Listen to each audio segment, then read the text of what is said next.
नमस्कार दोस्तों, स्वागत है आपका और आपके साथ मैं हूं आशिमा त्यागी। दोस्तों, कल्पना कीजिए उत्तर प्रदेश जैसे विशाल राज्य में जहां चुनावी गणित अक्सर कुछ प्रतिशत वोटों से बदल जाता है, वहां अचानक ये खबर सामने आती है कि 2.75 करोड़ मतदाताओं ने अपना SIR यानी स्पेशल इंटेंसिव रिवीजन फॉर्म जमा ही नहीं किया। और देखिए, सबसे दिलचस्प और कहें सबसे खतरनाक भी ये बात है कि ये अंतर मुख्य रूप से उन्हीं शहरी सीटों पर दिख रहा है जिन्हें बीजेपी अपने सबसे मजबूत किलों के रूप में दशकों से गिनती आई है। अब सवाल सिर्फ इतना नहीं है कि इतने लोग फॉर्म क्यों नहीं भर रहे हैं, बल्कि सवाल ये है कि अगर ये पैटर्न जारी रहा तो क्या 2025 से 2027 के बीच यूपी का जो पूरा चुनावी परिदृश्य है वो बदल सकता है। तो दोस्तों, SIR की चर्चा इन दिनों जो है वो बहुत जोरों पर है, खासकर उत्तर प्रदेश में। तो देखिए, सबसे पहले आप ये समझिए कि SIR यानी स्पेशल इंटेंसिव रिवीजन प्रक्रिया शुरू क्यों की गई।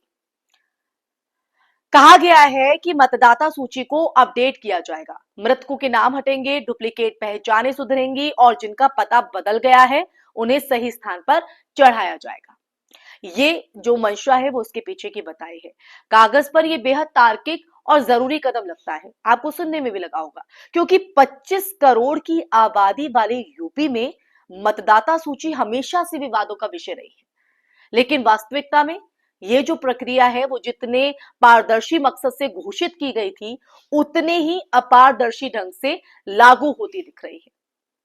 अब आप सोच रहे होंगे क्यों ऐसा क्या कह रही हूं मैं, क्या वजह है। तो देखिए, सबसे बड़ा झटका बीजेपी को वहीं से लगा है जहां उन्हें इसकी उम्मीद सबसे कम थी, शहरी मतदाताओं से। लखनऊ, नोएडा, गाजियाबाद, कानपुर, वाराणसी, आगरा जैसे शहरों में SIR फॉर्म जमा करने की रफ्तार बेहद धीमी रही है, बेहद धीमी। आंकड़ों के मुताबिक अगर देखें तो करीब 18% रजिस्टर्ड मतदाता अब तक अपना फॉर्म नहीं दे पाए हैं और प्रशासनिक अधिकारियों के मुताबिक इनमें बड़ी संख्या उन घरों की है जो या तो दिन भर बाहर रहते हैं, किराए पर रहते हैं या फिर फ्लैट कल्चर में रहते हैं।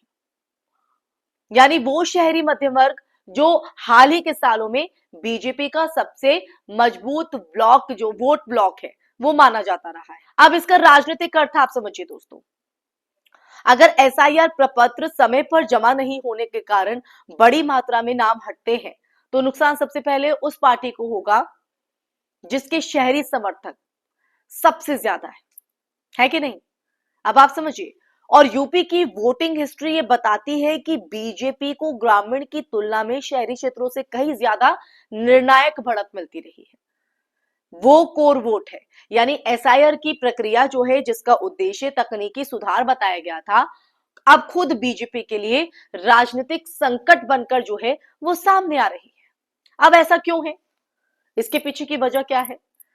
लेकिन उससे पहले मैं आपको बताती हूँ कि दूसरी तरफ एक और दिलचस्प जो एंगल है वो इसका है, जिसके बारे में अभी राजनीतिक गलियारों में धीरे धीरे जो हलचल है, धीरे धीरे जो चर्चा है वो हो रही है।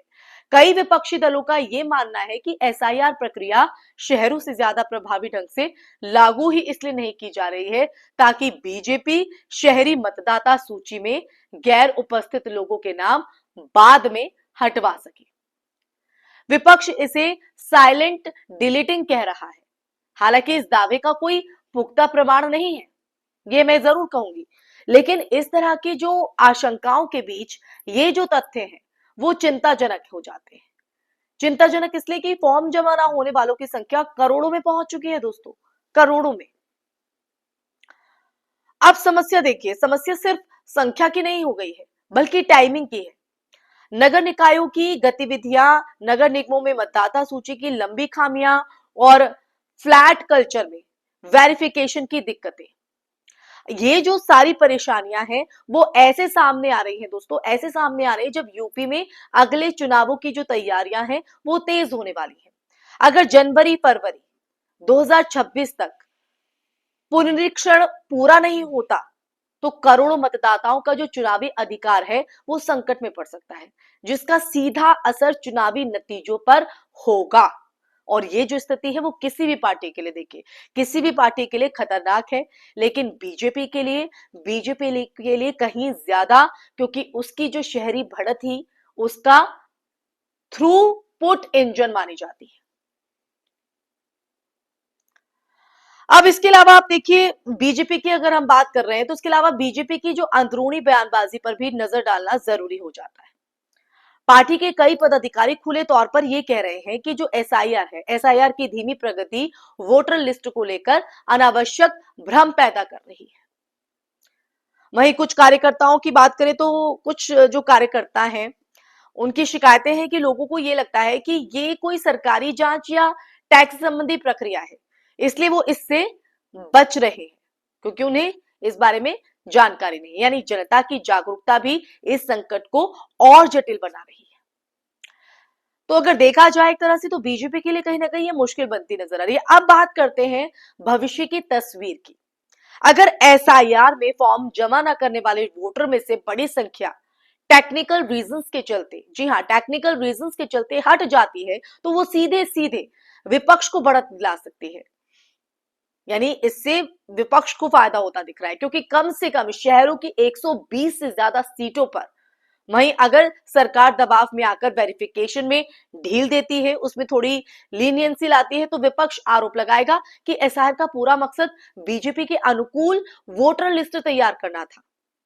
यानी चाहे बीजेपी कुछ करे या ना करे, विवाद से बचना बीजेपी के लिए अब मुश्किल है। तो अब ऐसे में दोस्तों, तो क्या बीजेपी वाकई एसआईआर ट्रैप में फंस चुकी है? ये कहना अभी हालांकि जल्दबाजी होगा, ये तो आने वाला वक्त बताएगा, लेकिन ये साफ है कि जिस प्रक्रिया को सरकार ने सामान्य प्रशासनिक सुधार के रूप में पेश किया था वो अब राजनीतिक अनुपात लेने लगी है। मतदाता सूची में किसी भी तरह की, जी हां, किसी भी तरह की असमानता भले ही प्रशासनिक कारणों से क्यों ना हो, चुनाव परिणामों को तिल से ताड़ बना सकती है। और ये बात बीजेपी भी अच्छे से जानती है, समझती है, और यही वजह है कि पार्टी के अंदर बेचैनी दिख रही है, हलचल दिख रही है। तो अब आज की इस चर्चा के अंत में हम आते हैं। उत्तर प्रदेश की हम बात कर रहे हैं, एसआईआर की हम बात कर रहे हैं, तो ये जो प्रक्रिया है वो सिर्फ एक तकनीकी एक्सरसाइज नहीं रही है, ये अब चुनावी सत्ता के भविष्य की लड़ाई भी बन चुकी है। यानी आने वाले कुछ हफ्ते ये तय करेंगे दोस्तों कि 2.75 करोड़ गायब फार्म बीजेपी के लिए एक अस्थायी प्रशासनिक दिक्कत साबित होंगे या यूपी की राजनीति के इतिहास में सबसे बड़ी जो है चुनावी झटके का कारण।